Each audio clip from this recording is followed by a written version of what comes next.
Hello students, in this video we are going to study the remaining part of the chapter number 10. The chapter name is Reaching the Age of Adolescence, Class 8, Subject Science and CERT.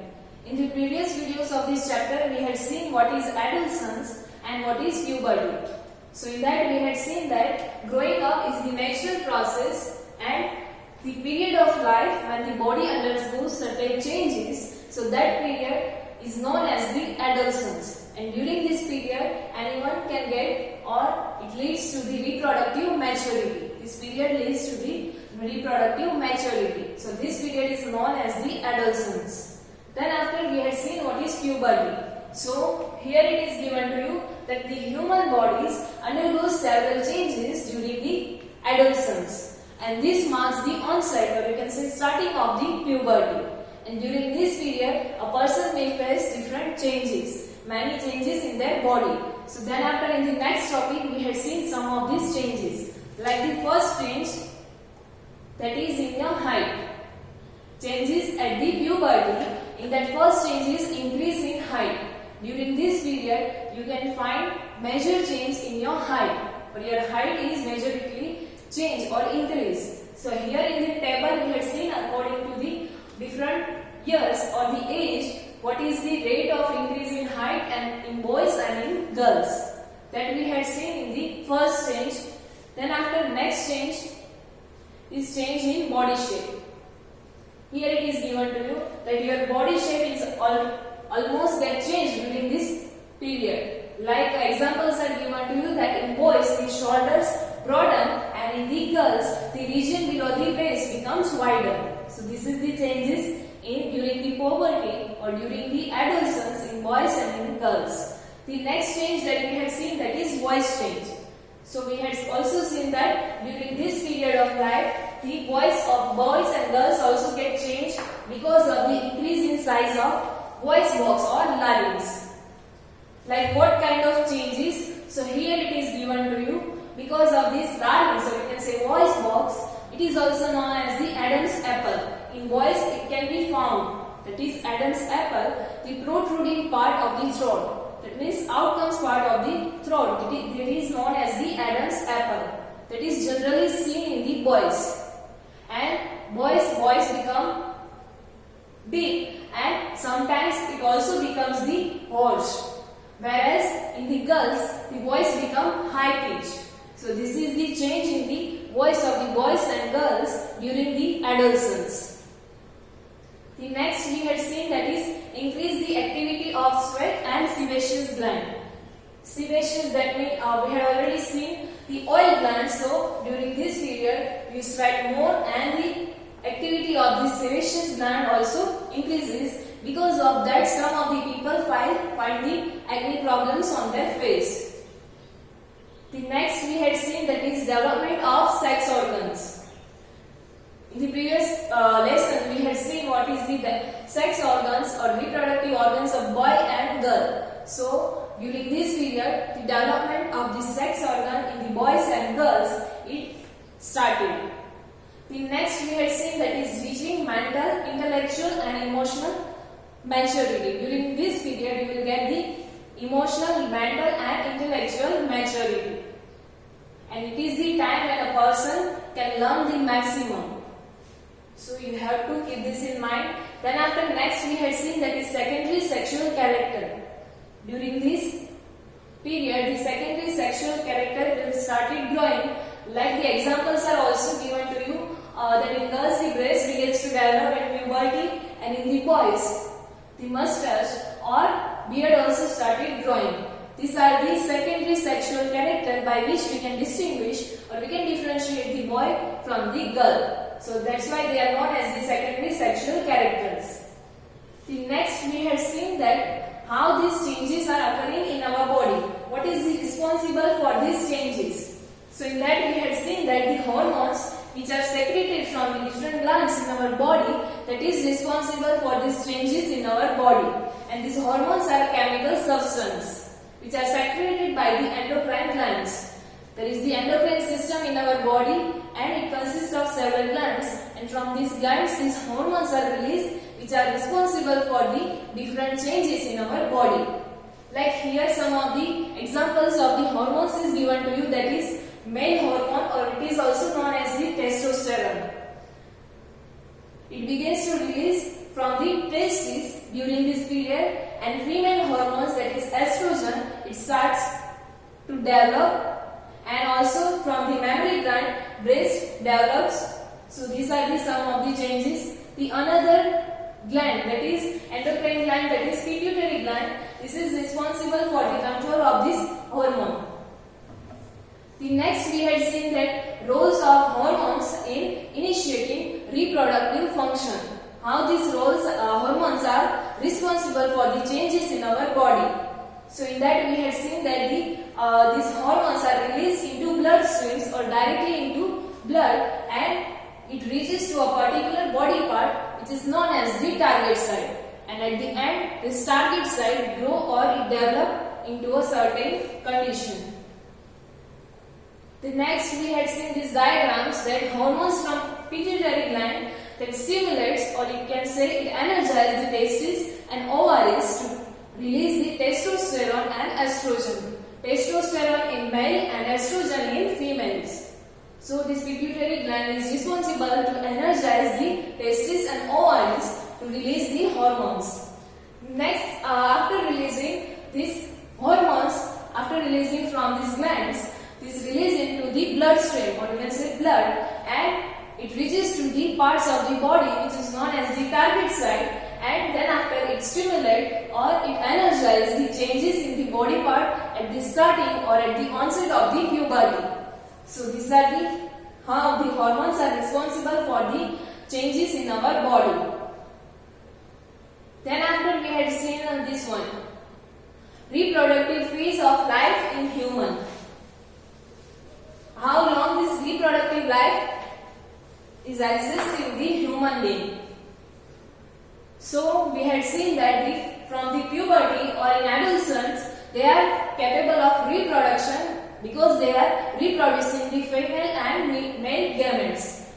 In the female, the reproductive phase, it begins at the puberty, that is of 10 to 12 years age, and it lasts up to 45 to 50 years. So that means during this time, she is able to reproduction, or she is able for the reproduction, she is capable for the reproduction. And then after we had seen what is menstrual cycle and what is menarche and menopause.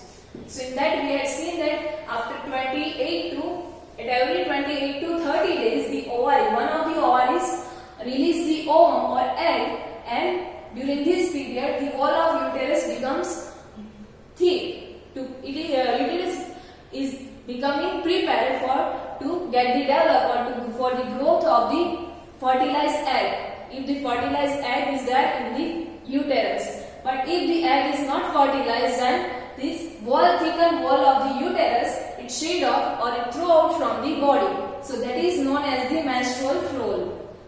Menstrual flow, and this cycle is known as the menstruation.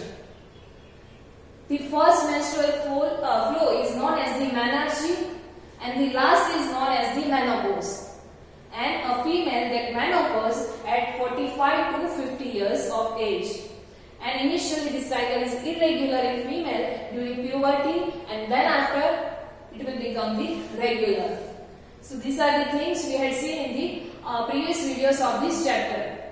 Now next we had in this chapter that we are going to study today is how the sex of the baby determined. How we can determine the sex of the baby. So now Paheli is saying something that I heard my mother and my aunt talking about my cousin who is going to have a baby. Her cousin is pregnant, and her mother and aunt are talking about her cousin, that they were discussing whether she would have baby boy or baby girl.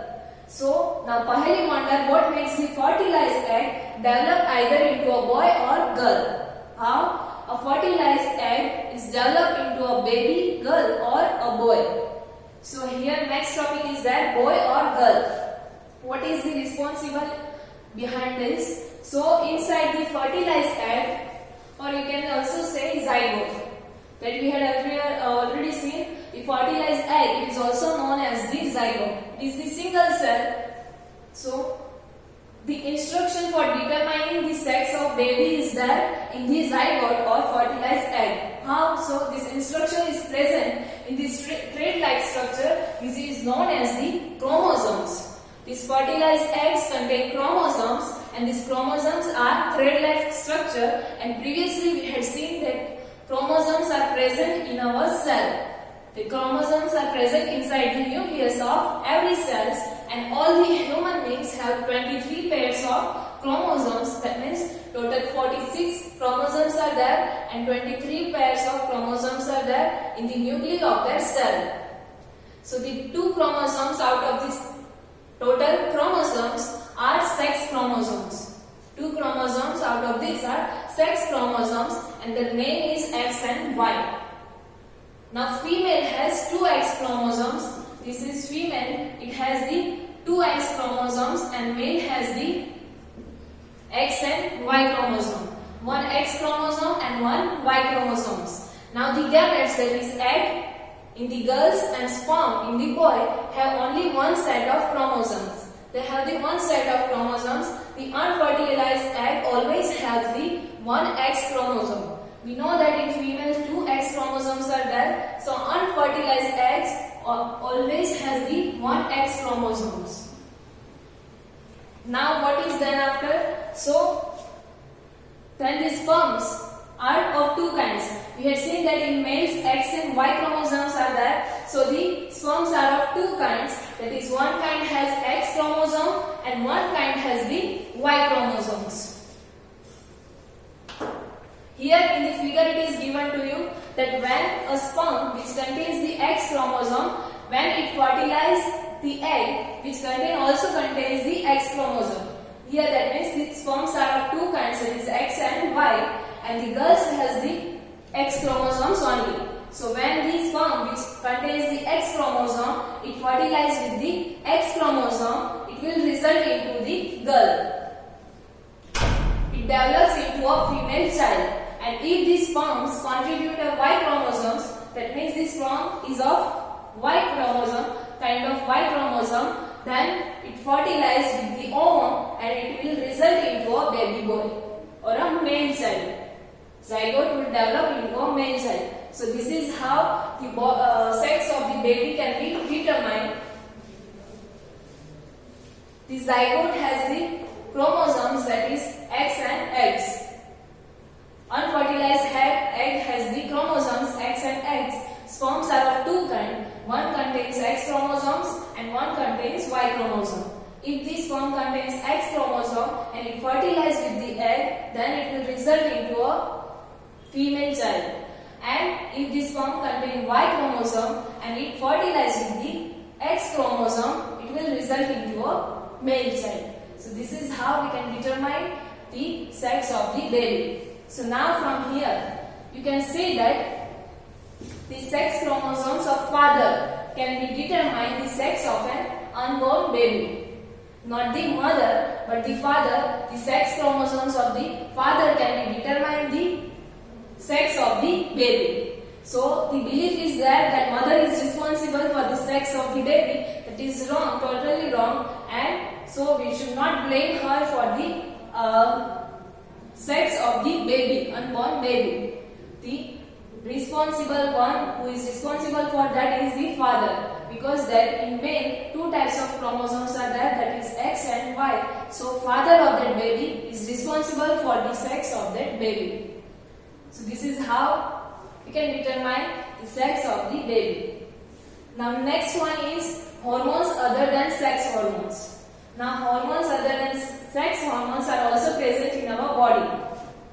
So here in the figure, one figure is given to you, and other than pituitary gland, also the other glands are also shown to you. That is, this pituitary gland is connected to brain. Next is thyroid gland, adrenal gland, pancreas. Then after this one, ovary and testes are also glands. In female, the ovary is present, and in male, the testes are there. So the position of the ovary and testes are also shown to you in this figure. Now let me know about this endocrine system. This one is the endocrine system in the human body. So ovaries produce their hormones, ovaries and testes produce their hormones, and you had already learned that pituitary is an endocrine gland and it is attached to the brain. Here it is. And apart from the other than this pituitary, the testes and ovaries, these are also the endocrine glands. Other than that, thyroid, pancreas, adrenals are also endocrine glands. We had already seen the location of these different glands in our body. Here it is shown to you the positions of the different endocrine gland in the endocrine system. Now Bhuja and Paheli has once visited their aunt who was doctor, and remember that one boy was there whose name was Kaka, and he has very big and bulging throat. That means the throat which comes outside, protruding parts, such kind of throat. So they show a boy with this problem. So their aunt told them that Kaka was suffering from the goiter. This one is the one disease. Name is goiter, and it is disease of thyroid gland. And Kaka's thyroid gland, why this boy was suffering like this goiter disease? So because this Kaka's thyroid gland was not producing the hormone which is known as the thyroxine, and which is produced by the thyroid gland. The thyroid gland is not producing this hormone, and because of that this boy was suffering from the disease which is known as the goiter. The next gland and the disease which is related to that endocrine gland. So their aunt also told them that there is their uncle was suffering from diabetes. So it is also because of the one endocrine gland in our body, say that name is pancreas. Because his uncle, his pancreas was not producing enough hormones which is known as the insulin in sufficient quantity, and because of that he was suffering from the diabetes. Now Bhuja and Paheli then asked their aunt about the adrenal gland. So which are also shown here in the previous chart. So the adrenal gland secretes hormones which maintains the correct salt balance in our blood. So this the function of the adrenal gland is to maintain the salt level in our blood, and adrenals produces the hormone which is known as the adrenaline, and it helps the body to adjust the stress when we are very angry, embarrassed or worried. When we are in stress like angry, hurried, worried, embarrassed, then these adrenal gland produces or secretes the adrenaline hormones, and which adjusts our stress level. And thyroid and adrenals secrete their hormones where they receive the order from the pituitary through its hormones. They are not directly producing the hormones. Once they get the order from the pituitary gland, so they are producing the thyroxine and adrenaline hormones in the body. So pituitary also secretes the growth hormone, and which is necessary for the normal growth of our body. And after getting the order from this pituitary gland, this adrenal and produces the adrenaline hormone, and thyroid gland produces the thyroxine hormone. Now Bhuja has some question here that are there hormones in other animals also? Have they play any role in the reproduction? So yes, in the other organism, or you can say in animals also, certain hormones are produced, and they are responsible for the reproduction. Now next is roles of these hormones in completing the life history of insects and frogs. That is about roles of hormones in us, that means in human body. Now what is the role of these hormones in completing the life history of other animals, that is insects and frogs? So you have already learned about the life history of silk moth, then after frog. So the caterpillar has to pass through the various stages to become an adult moth that you had studied in class 7, and the stage of life history of the silk moth, that is known as, and similarly the tadpole also has to pass through various stages of his life to become an adult frog, that you had already studied. So now how they grow in this adult frog and in adult silk moth. So this change from the larva to adult is called the metamorphosis, that you had already studied, that this change or growing the adult from the larva, it is known as the metamorphosis, and metamorphosis in the insect is controlled by the insect hormones, and in frogs it is controlled by the thyroxine, which is produced by the thyroid gland. This thyroxine production requires the presence of iodine in water. Now how this thyroxine produces, or how the thyroid gland produces the thyroxine? So for that the salt is, or you can see iodine is required in the water. And if the water in which the tadpoles are growing are not sufficient with iodine, or the iodine quantity is not sufficient in such kind of water, then the tadpole cannot become an adult. They can't become an adult if the enough amount of iodine is not present in the water where it is growing up. So this is how the hormones are playing the role in the life history of insects and frogs. Now Mujab has questioned that if people do not have enough iodine in their diet, will they get goiter caused by the lack of thyroxine? So yes, if we do not have enough amount of iodine in our diet, then we might suffer from the goiter disease because of the lack of the thyroxine, which is produced by the thyroid gland. And that's why doctors are suggesting to eat the iodized salt. So that is the reason why we should eat the iodized salt. Next, here one activity is given to you, that is activity number 10.3. For that you have to collect some information from the magazines, from your doctors, and you have to prepare the note on the importance of consuming iodized salt. You can also search on the internet. That we had already discussed that why we should consume, or why we should take the iodized salt. Because it contains, we know that we are getting the iodine from the water, and majority part of our country, in majority regions, in water the iodine amount is not enough or not sufficient. So that's why to satisfy the iodine need of our body, we should consume the iodized salt, and we are not taking enough amount of iodine, then we might suffer from the disease, that is goiter, which is caused because of the lack of thyroxine hormone, which is produced by the thyroid gland. So that is the importance of iodine in our body. Next is reproductive health. How we can maintain our reproductive health? So during this period, the physical and mental well-being of the individual is regarded as an individual health. If we are mentally and physically fit, then we can say that we are healthy. And to keep our body healthy,